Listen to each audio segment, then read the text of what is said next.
mais uma questão para vocês entenderem o jeito de estudar isto e ver o quanto é importante nós conhecermos os CCQs, os conteúdos chaves da questão, para vocês verem como é mais fácil e muito mais legal estudar desse jeito. Olha aqui, uma questão do Rio Grande do Norte, de 2018. Gestantes que residem em áreas remotas e desprovidas de saneamento e condições adequadas de moradia são mais propensas a desenvolver intercorrências na gestação e apresentar resultados perinatais desfavoráveis. Algumas dessas mulheres podem apresentar fatores de risco significativos que requeiram o acompanhamento pré-natal num serviço especializado em alto risco gestacional. E aqui a pergunta. Nesse sentido, a gestão precisa garantir recursos diferenciados para quem mais precisa deles. De que princípios do SUS estamos falando? Perceba aqui, qual o princípio do SUS que busca, olha só, garantir recursos diferenciados para quem mais precisa deles? De novo, equidade, nosso gabarito. E o CCQ, o princípio da equidade, envolve priorizar o atendimento dos mais necessitados. E é interessante como vocês podem perceber desde já o quanto os CCQs eles se repetem nas questões. Nós fizemos questões aqui de várias regiões do Brasil, questões diferentes, de bancas completamente diferentes, e nós vimos o CCQ se repetindo com frequência. E esse jeito de estudar para a prova é diferenciado justamente porque ele permite que um tema, e um tema que muitas vezes é maçante, como o Sistema Único de Saúde, se torne fácil, prático e garanta que você acerte todas as questões sobre o tema. Então vamos aqui ver o jeito de estudar Aristo. Primeiramente, é importante vocês saberem que os princípios do SUS, eles se dividem nos princípios éticos doutrinários, e aí é realmente o valor do SUS. Quando a gente está falando de princípios éticos doutrinários, é aquilo que o SUS não abre mão em nenhuma das suas ações. E nós temos também os princípios ou diretrizes que são chamados de operacionais ou organizativas. Esses princípios, eles têm mais relação com o funcionamento do SUS, em como o SUS vai operacionalizar para, de fato, garantir que os seus valores, os seus princípios éticos doutrinários sejam cumpridos na prática. Então, vamos começar aqui vendo os princípios éticos doutrinários, que são 3: universalidade, equidade e integralidade. E perceba que esses 3, eles começam todos com vogais. E essa é a primeira forma de você diferenciar os princípios éticos doutrinários das diretrizes do SUS ou os princípios organizativos. Então vamos acompanhar comigo. O primeiro princípio do SUS é aquele que está presente em tudo e que sempre aparece nas provas também, que é a universalidade. A universalidade, ela está relacionada com a garantia de acesso, de garantir que todas as pessoas tenham acesso à saúde. E isso aí foi um grande marco de saúde, foi a revolução que nós conquistamos com a implantação do Sistema Único de Saúde. Garantir que todas as pessoas, agora sim, a partir do SUS, tenham acesso à saúde e a saúde de qualidade dentro do Sistema Único de Saúde. E a universalidade, quando ela aparece em questões da prova, ela sempre está relacionada com acesso. Então, eu sempre quero que quando universalidade aparecer, você sempre lembre da palavra acesso. E muitas vezes nas questões, vocês vão ver que é importante diferenciar universalidade de equidade. Porque muitas vezes as questões que envolvem equidade, elas também aparecem como garantir o acesso de pessoas à saúde. Mas, como nós vimos aqui nos CCQs anteriores, quando está falando de equidade, a gente tem algum grau de priorização. A gente tem alguma especificidade dentro de algum grupo específico. E justamente por isso, universalidade e equidade são princípios éticos doutrinários diferentes. Então, quando a gente tem questões que versam sobre acesso, garantia de acesso somente, a gente vai para universalidade. Agora, quando eu tenho um acesso, mas um acesso especial, um acesso prioritário, eu estou falando de equidade. E a equidade do SUS, ela pode se manifestar de formas diferentes. Então, perceba que equidade é tratar de forma desigual. E, por exemplo, quando eu estou fazendo o atendimento de uma pessoa trans e eu faço o atendimento pelo nome social, eu estou promovendo a equidade, porque eu estou dando um tratamento diferencial para aquela pessoa numa situação em que ela precisa se sentir mais confortável.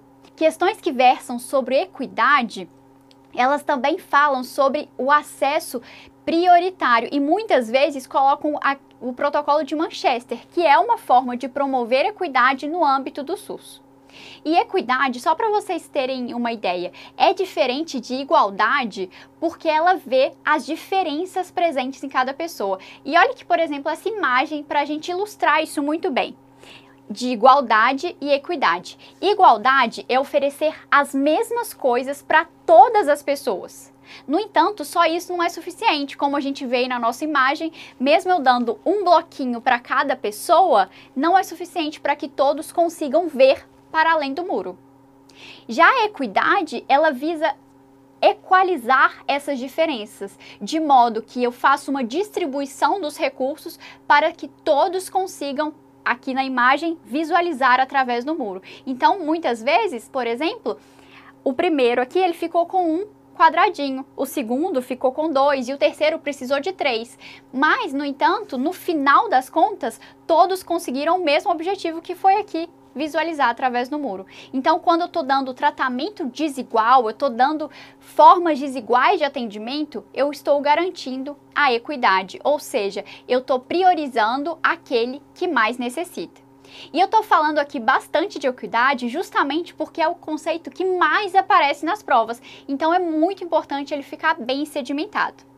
E, por fim, outro princípio ético doutrinário do SUS é o da integralidade. E a integralidade, ela visa ações em todos os âmbitos de saúde e não ações exclusivamente curativas. Então, aqui eu ajo tanto na prevenção, na cura, na reabilitação. Eu tenho dentro do SUS ações que versam sobre todos esses horizontes para garantir, no final, a saúde da pessoa como um todo. E, Fran, como que eu vou fazer para guardar os princípios éticos doutrinários do SUS?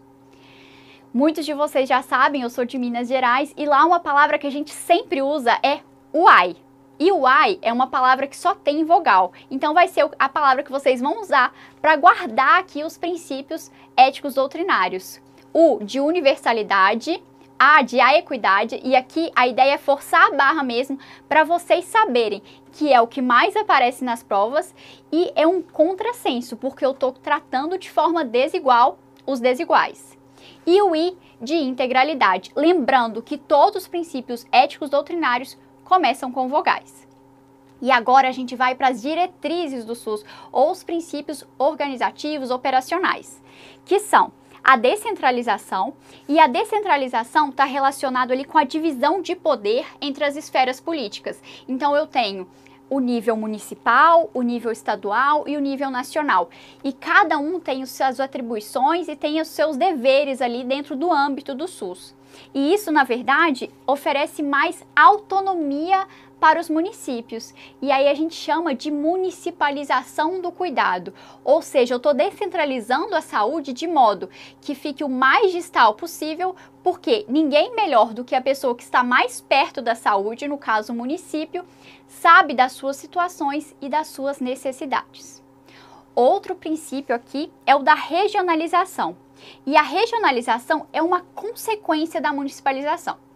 Pensa comigo o seguinte: uma cidade pequenininha que não tem um hospital. Ali a gente tem um posto de saúde, então a gente tem atenção primária, mas a gente não tem atenção secundária, não temos um serviço de atenção terciária. Então, se fosse um município sozinho ali, ele não tinha nenhuma condição de dar um atendimento universal, integral para aquela população, porque ele só teria ações ali dentro da atenção primária à saúde.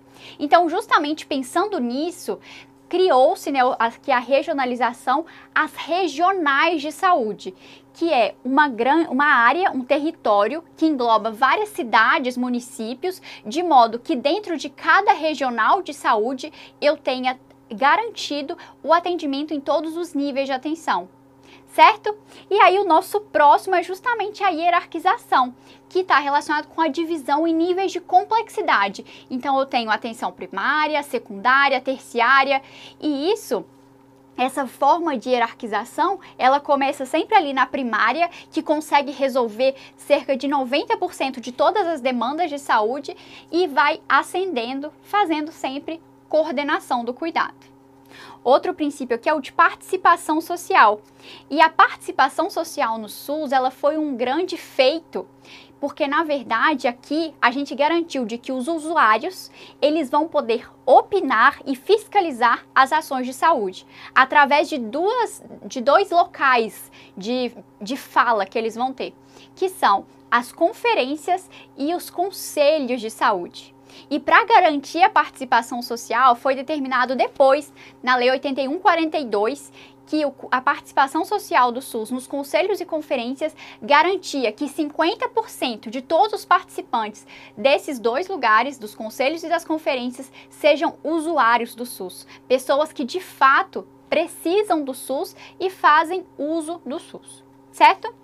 Outro princípio é o da resolubilidade, e o princípio da resolubilidade está relacionado com precisa ser resolvido de qualquer forma todos os problemas de saúde dentro do SUS. E muitas vezes, para que isso aconteça, a gente precisa do próximo princípio, que é a complementariedade, de que quando é necessário, quando eu não tenho ali dentro de uma regional de saúde o serviço a ser realizado fornecido pelo SUS, por um lugar 100% SUS, eu vou complementar do setor privado, dando sempre preferência às instituições filantrópicas. E um exemplo de resolubilidade, por exemplo, é quando a gente tem uma situação de saúde, por exemplo, uma pessoa que teve uma fratura, e aí ela teve uma fratura, precisou ir para a UPA. Só que lá na UPA a gente não consegue resolver todos os problemas, a gente não tem um cirurgião ortopédico lá na UPA. Então, a gente precisa, dentro da regional de saúde, garantir que essa pessoa consiga ir para um outro hospital, um serviço terciário, para realizar a sua cirurgia. Então, tudo precisa ser resolvido dentro do SUS, certo? Fran, você falou agora vários princípios. Os éticos doutrinários até deu para guardar lá com o AI, mas agora a lista ficou maior. Como que eu vou guardar isso? O primeiro ponto para você lembrar dos princípios operacionais ou das diretrizes do SUS é lembrar que todos eles começam com consoantes. Então perceba aqui que nessa lista não tem nenhum que começa com vogal. E claro que aqui na Aristo a gente tem um jeito melhor de decorar tudo, e aqui a gente tem um mnemônico. Perceba que várias vezes, quando a gente está atendendo no SUS, as pessoas elas vão procurar não só um atendimento de saúde, mas também um lugar de fala, um lugar para serem ouvidos, acolhidos. E para isso, todo mundo quer um doutor parça. E isso vai ser o que a gente vai usar aqui para guardar. E claro que a gente vai aproveitar a foto aqui do nosso professor Barreto para ajudar a gente com esse mnemônico. E o mnemônico aqui é: hoje o doutor é parça. E isso a gente vai usar para guardar aqui os princípios operacionais. Então, hoje o doutor é parça. O H de hoje, para a gente lembrar de hierarquização. O doutor, DR, de descentralização e regionalização. O parça, o P, de participação social. O R, de resolubilidade. E o C, de complementariedade. Lembrando que a complementariedade do setor privado acontece preferencialmente com instituições filantrópicas. Certo, pessoal?